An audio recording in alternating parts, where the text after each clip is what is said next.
I would cry out to God, and say, why do I have to feel this way? Why do I have to be this way? Why was I born feeling like this? Why did it have to happen to me? Why can't I feel normal? Why is it that if my brother drinks a beer, he's okay? And if I drink the beer, I'm not okay. Addiction and recovery in the roofing industry. For years, construction has ranked as one of the industries with the highest rate of addiction. Roughly 15% of construction workers in the US have a substance abuse disorder compared to 8.6% of the general population. And 16.5% of construction workers are heavy drinkers, which is almost double the national average. We spoke to people in the roofing industry about how they got sober and what advice they have for anyone else struggling. I got sober September 29th of 2016. That was 5 days after my daughter's first birthday. I wasn't allowed to see my daughter on her first birthday, which was, hindsight being 2020. That was definitely the right choice. I joined the Army in 2004. I took off, did my thing. 2012, I was part of 4th Brigade, 82nd Airborne Division. I was deployed to Afghanistan. It was an amazing experience, but it was also, it was traumatic. Finally, in 2017, the VA had decided that, hey, look, you have PTSD, you have alcohol abuse disorder. These are things that you're going to have to fix, but we're going to give you a service-connected disability to help you out. That just in itself, that caused all sorts of issues. Long story short, I ended up having a suicide attempt that resulted in a felony weapons charge. And I ended up going to micro prison. I went to Kent County Correctional Facility. I was sentenced for 9 months. I would cry out to God, and say, why do I have to feel this way? Why do I have to be this way? Why was I born feeling like this? Why did it have to happen to me? Why can't I feel normal? Why is it that if my brother drinks a beer, he's okay? And if I drink the beer, I'm not okay. Why is that? And I never really got an answer for that. And I would cry out to God, tell them to take it away, and it would never go away. And this last time, I just spent that whole day praying because I was so desperate for help. Like I was willing to do anything because I have 2 daughters, I have a wife. I don't want to lose them. I don't want to die. I don't want, things to pass by. When I woke up the next morning, that mental obsession that I had for alcohol was gone. And to this day, it's been gone.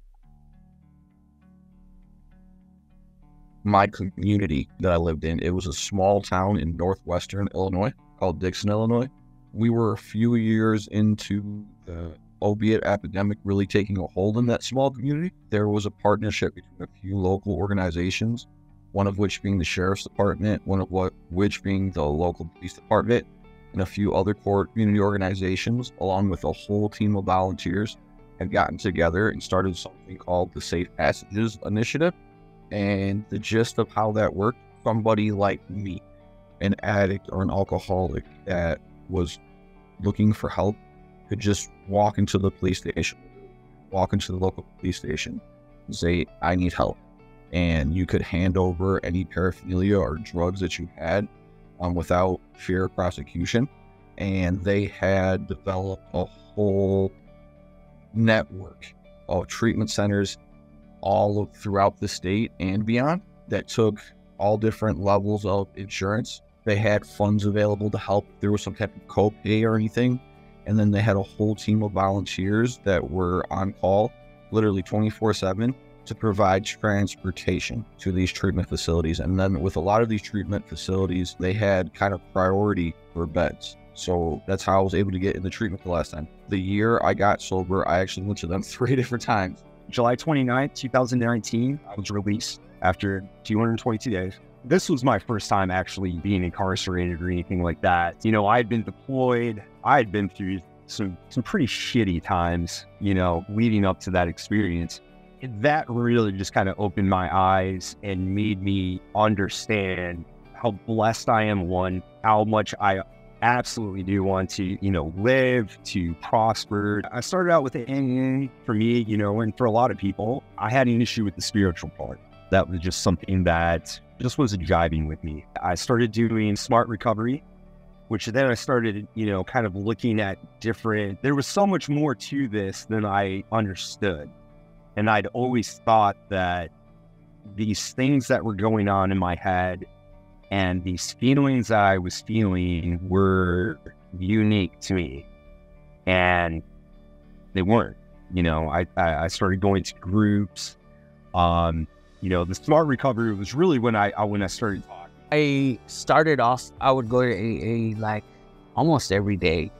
I would go, and it's by any means, it's not that it's not for me or anything like that, because if I ever feel like I need to go, I will go. I mean, it's a pretty cool experience. And I definitely recommend people go. I just haven't gone just because, like I talked to my pastor, I make sure to call my pastor one time a week, and we talk for like a couple hours. I make it a priority, like I set it in my calendar. So that's somebody that kind of holds me accountable, and then of course I talk to my wife every day, of course. And then I have a partner that works with me, and that's my cousin George. We're together every day for about 14 hours a day, and he knows everything, of what I go through and stuff like that. So if I ever feel like I need somebody to talk to or anything like that, I mean, he's always with me, and I always communicate with him.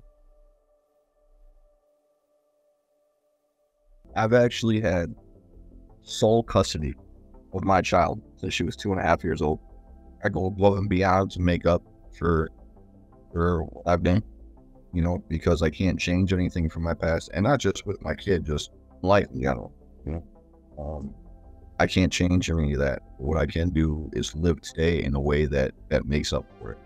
I believe in kind of balance and pragmatic risk, and that's the only way I've found to make peace with my past inside of myself is to try to do as much good as I can. When I was sentenced, when I had that felony put on me, at the time, the Army Reserves were attempting to kick me out of the military.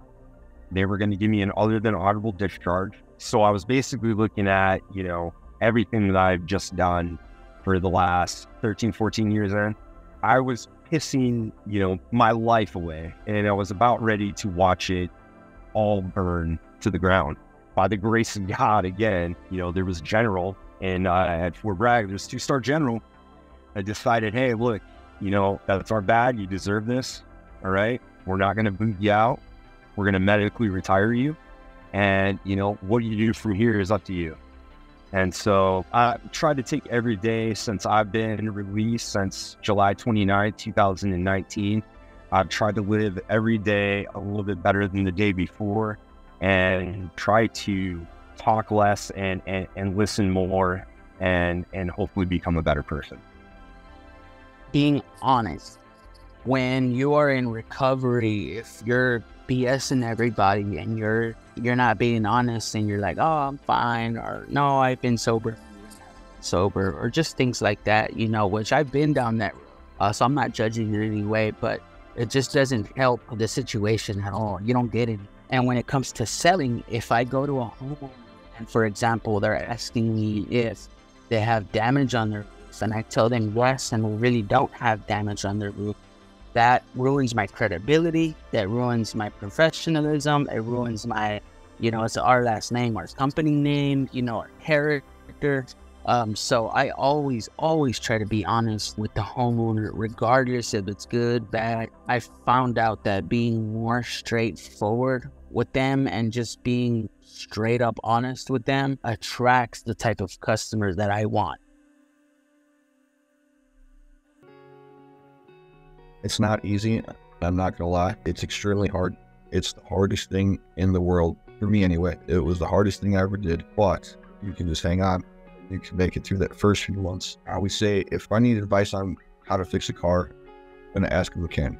Hang on for those first few months and find someone who has been in your shoes that you can relate to and trust, and ask them how they did it and take their advice, follow their path. If you can just hang on for a little while, you get through that initial hard spot in the beginning.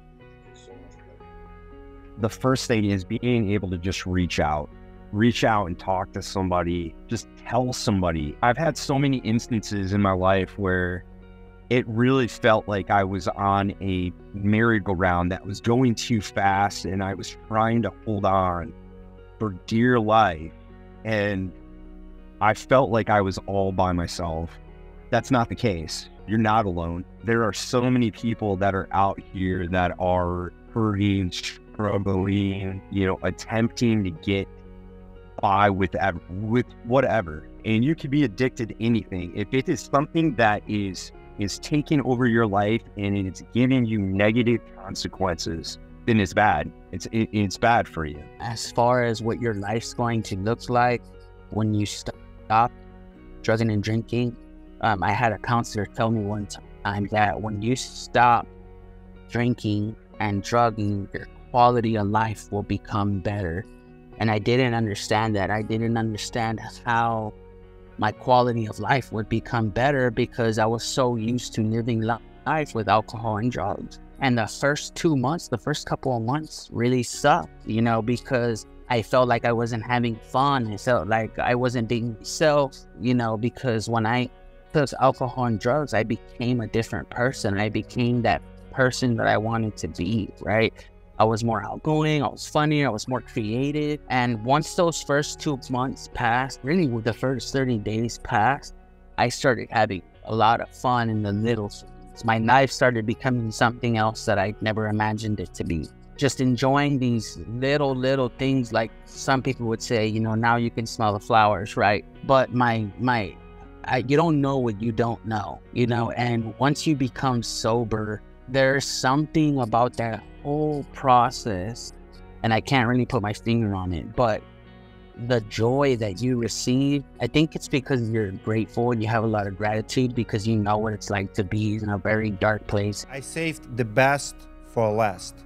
You're about to hear Adam Benzman's take on alcohol, and to be honest with you, I actually accidentally watched this video a couple days ago, and it spoke directly to my heart. The clarity that Adam has, he is a big leader in the roofing industry. He put perspective like I did not think on alcohol before. But first, I want you to ask to like this video. Every time you like or comment and engage in any shape or form, it helps YouTube algorithm to promote the video to other people, so more people will see this message of hope. And if you're struggling, reach out. We're gonna put some resources in description and top comment. Reach out to us, reach out to someone. If you're struggling with alcohol or drug addiction, you're not alone. You can get help. There is a way out of it. Here, Adam Benzman. I used to think that the only way to relax and unwind was to have a drink or lots of drinks. And it was always like the signal, oh, I could use a drink. Popping a beer at the end of the day, pouring a glass of scotch. And it's amazing how much I realized that that was a crutch, as opposed to just learning how to actually relax or have emotional regulation, or simply just learn how to detach without a crutch. And now I get to go do stuff like this, get out with my dogs, go on a nice walk, get some exercise, mark the end of the day, not need a crutch. And I'd wanted to stop drinking since I was 19 years old, and I wish that I had stopped way earlier. So nearly 5 years later, I feel like I'm finally getting a grasp of this whole living life thing, and unplugging the natural way feels amazing.